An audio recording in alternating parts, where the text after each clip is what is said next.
Hello everyone, welcome to my YouTube channel. I'm back with new video and today we are going to learn about how to calculate area of any shapes. So now I'm going to draw some random objects like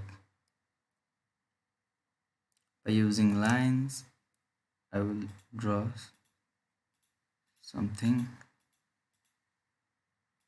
which I also don't know, and look, let's join this.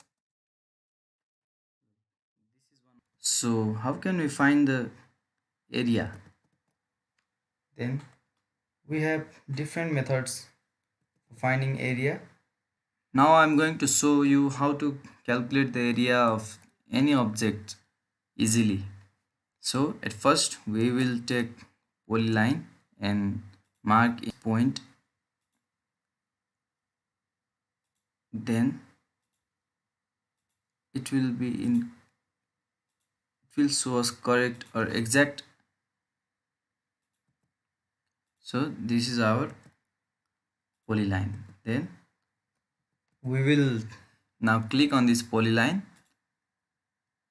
I will click on this. Then there is one command li, which is list, and enter.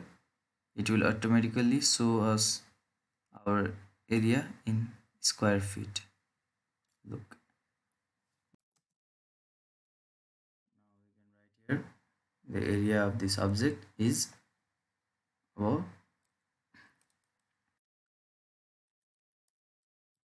area